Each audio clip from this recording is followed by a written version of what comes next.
What's up, people?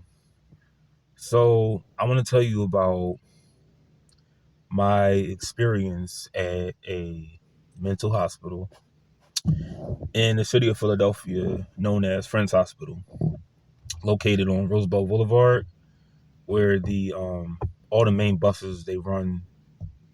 Usually, you see the guy, selling water, or they have like the little Walmart, not too far away. It's funny. I got robbed around like not near Friends Hospital, but I'll say like maybe 3 minutes away by driving. I got robbed right around there. That's where I did the robbery video at. But when I was walking to work, I was actually not thinking much about it. Like I walk past there every day. But it's been 13 years since I left this place. Never been back since.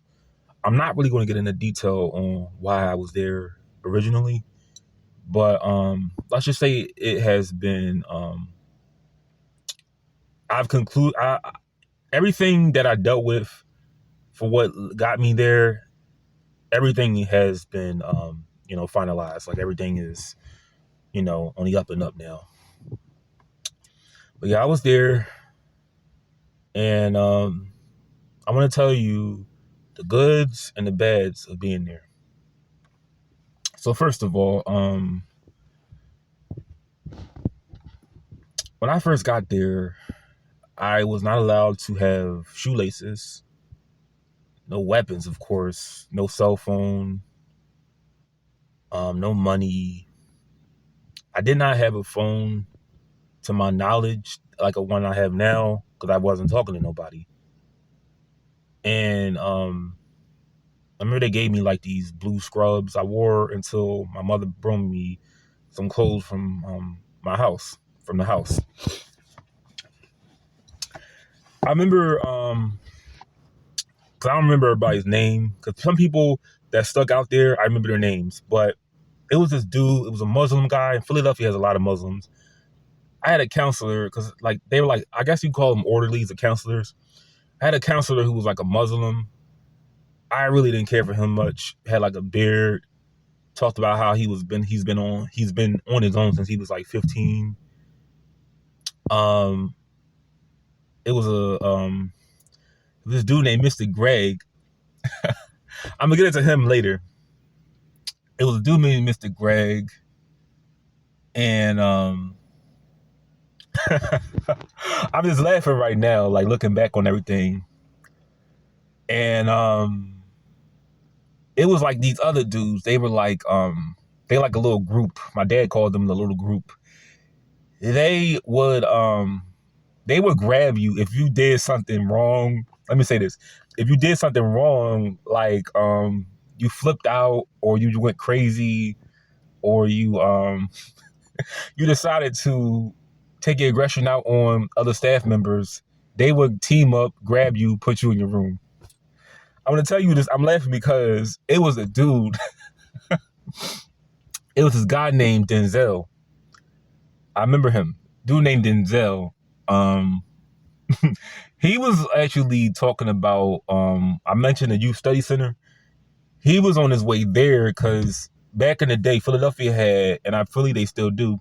They had a bad little run with flash mobs where they would rob stores, beat people up, like mobs. Like if it's 10 to 15 people in one collective, and they would just walk down Center City, downtown. Really, when it's downtown, they were just doing crazy. They were beating white people up, beating everybody up.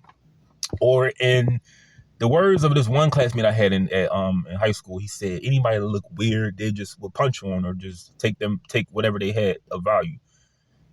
One time, so Denzel, I remember this story pretty good. He was arguing with his dad. He was arguing with his father, I think, or something. And he said to his father, he said, "Fuck you" on the phone. He said to his dad, he said, "Fuck you."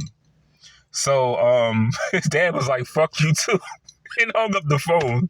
So I guess he had that little Scarface moment when Tony was talking to Sosa, And he said, when supposed to call Tony, he said, "You little monkey," and he hung up the phone. He tried to he said, and Tony was trying to still talk on the phone, even though the phone was off the hook.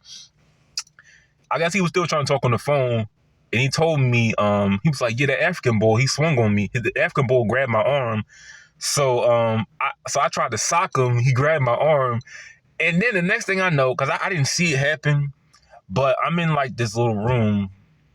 I'm in this little room where it's like a glass window. You see like it's like the corridor. You see all that. I see like 30, 40 orderlies squad deep running down the hall. And anytime they running, something happened. And usually they bring somebody through the corridor where you see their face. And it was Denzel. They grabbed him.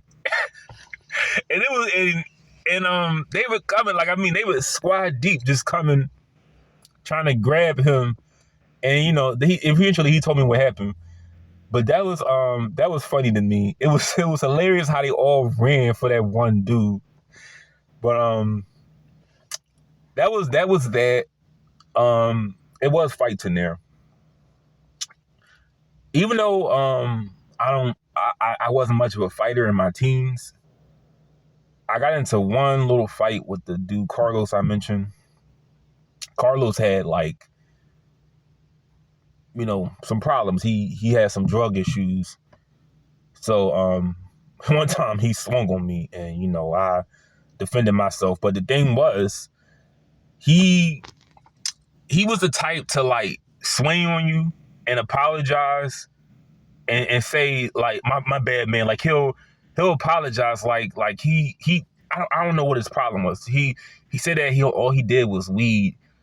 But sometimes he'll wake up and you'll see little marks on his neck. I guess he would try to cut himself or whatever. But he did that a lot. He'll do something and then apologize, and then he'll talk to himself. I feel like he should have been in another unit or by himself. But it was fights in there. It was a fight with Carlos and this one dude who didn't like me at all. He felt like I was I don't think they said bougie back then, but he didn't like my background, where I came from, because I went to, like I said, private school. I'm from Southwest. It seemed like everybody there, even though my home was broken, I still had a sense of family. And a lot of them, I wasn't rubbing it in their face, but I felt like they don't like it when you have something that they probably wish they had. But yeah, it was fights in there. Like I said, everybody had problems there, even myself. It's just my problems weren't nothing compared to theirs. But yeah, it was some crazy moments. I may do a series on this. It was one time, I'm gonna tell you one more story before I end this video. So it was this dude, I thought he was a little older than us. His name was Ernie or something. He came in, and he was a pretty funny dude. Well, he kind of creeped me out at first, because how he was just how he sat down in his seat.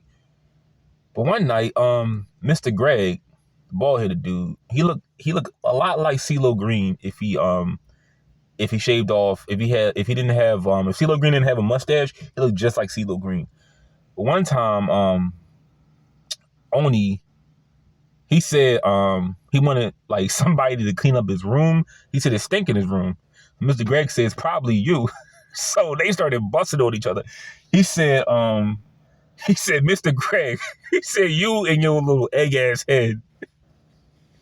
And then Mr. Greg didn't like how we were laughing, so he said, everybody turn, close your fucking door. Y'all going to bed.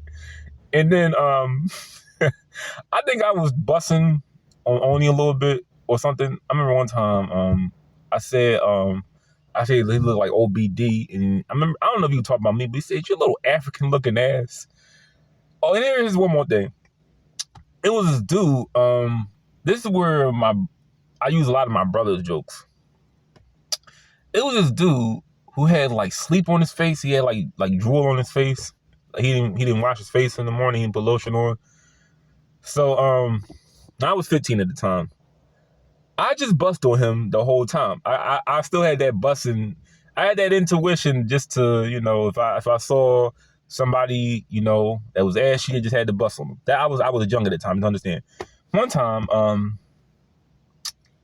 you know, I was making light of the fact that he was ashy. I just said, I used my brother's joke. I just kept saying, man, you lactose and lotion. You didn't put lotion on this morning.